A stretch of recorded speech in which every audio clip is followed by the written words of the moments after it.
Lorsque on m'installait ici, à ma messe d'installation, je vous ai dit que je vous donnerai des comprimés liturgiques. Et aujourd'hui, le mal que nous allons attaquer, c'est la confession. Nous sommes la seule confession religieuse qui donne l'opportunité à ses fidèles de rencontrer la miséricorde de Dieu au quotidien. C'est dans l'Église catholique que l'on fait ce qu'on appelle la confession. C'est une grâce que nous devons saisir en tant que fidèles chrétiens catholiques. Combien sommes-nous à approcher de ce sacrement? Il fait partie des 7. Et c'est un sacrement qu'on peut recevoir quand on veut, plusieurs fois comme l'Eucharistie. Malheureusement, ce sacrement n'est pas beaucoup visité. Il n'est pas approché. Qui peut se confesser? Peuvent se confesser que ceux qui sont baptisés, qui ont fait leur première communion et qui n'ont pas d'empêchement d'irriment. C'est-à-dire qui n'ont rien qui empêche qu'ils puissent exercer leur foi. Je reviendrai là-dessus pour vous faire comprendre quelque chose. Je prends un exemple.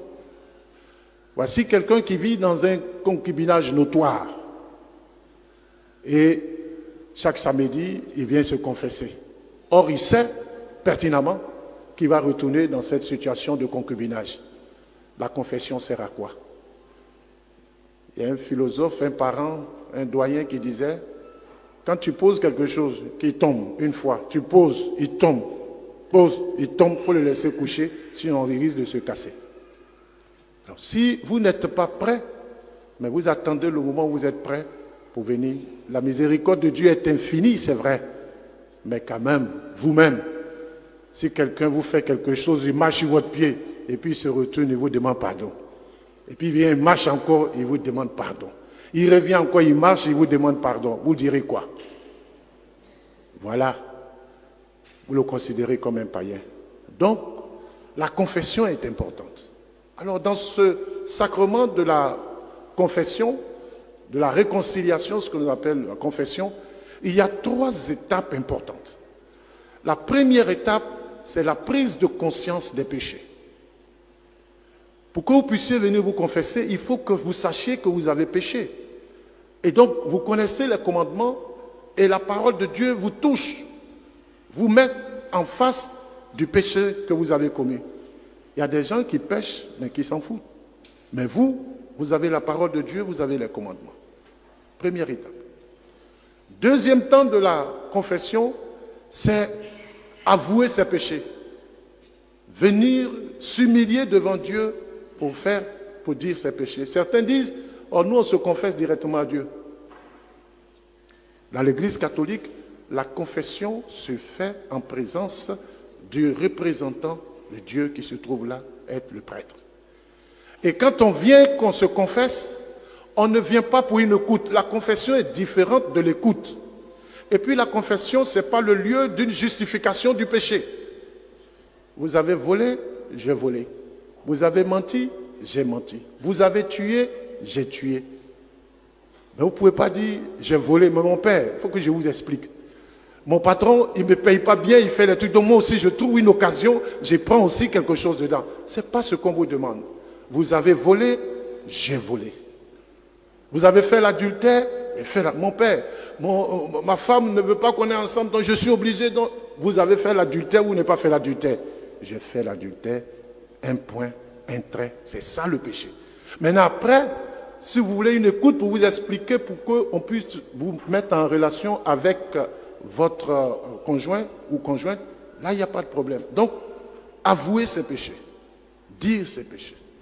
La troisième chose qui est importante, c'est la conversion. Vous savez, le sacrement de la réconciliation, ce n'est pas pour faire, comme on dit, la vidange des péchés. Ce n'est pas la vidange. Ce n'est pas qu'il y a une boîte là et ça commence à être plein, c'est trop plein, il faut vider pour venir remettre encore d'autres péchés. Non. c'est, si vous tenez bien, ce que Jésus a dit à la femme adultère.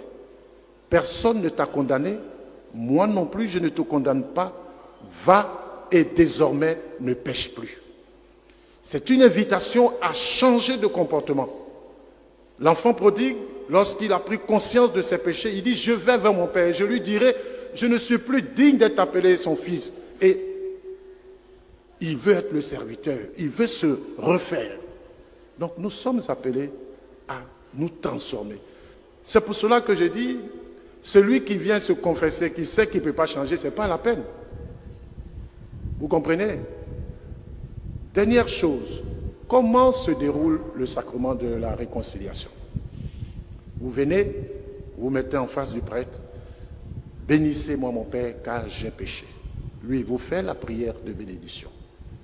La première chose que vous dites, vous rappelez la dernière confession. Ma dernière confession remonte à telle période. J'ai reçu l'absolution et j'ai accompli ma pénitence. Et vous commencez à dire vos péchés. Quand vous dites vos péchés, il faut dire tous vos péchés, je vous l'ai dit tout à l'heure. Il y a des gens qui viennent à la confession et qui mentent encore dans la confession. Pourquoi? Quand ils disent leurs péchés, ils savent qu'il y a des péchés graves, ils ne veulent pas dire au prêtre, et les péchés dont je ne me souviens pas. Ah!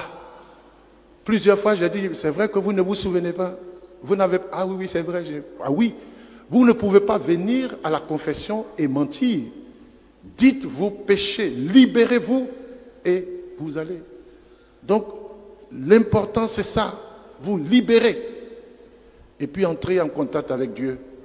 Et quand vous avez fini, le prêtre vous donne quelques conseils, s'il y a conseil à donner, et il vous donne votre pénitence et il vous demande l'acte de contrition.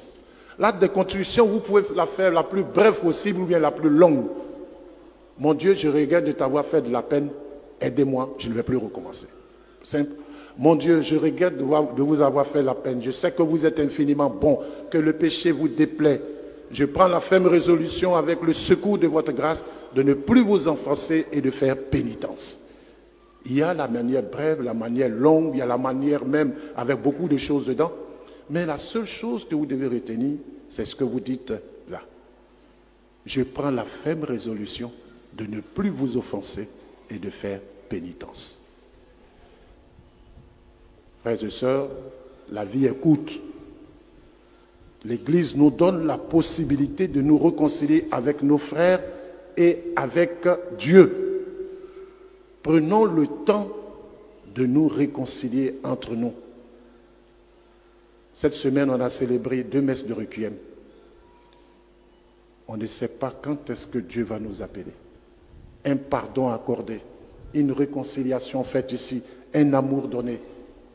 Ne perdons pas le temps parce que demain ne nous appartient pas. Et l'Église nous donne ce moyen d'entrer en contact avec Dieu. Ils sont nombreux qui viennent communier tous les jours ici. Mais il y a longtemps qu'ils n'ont pas fait de confession. Celui qui mange et boit indignement au corps et au sang du Christ, mange et boit à sa propre condamnation.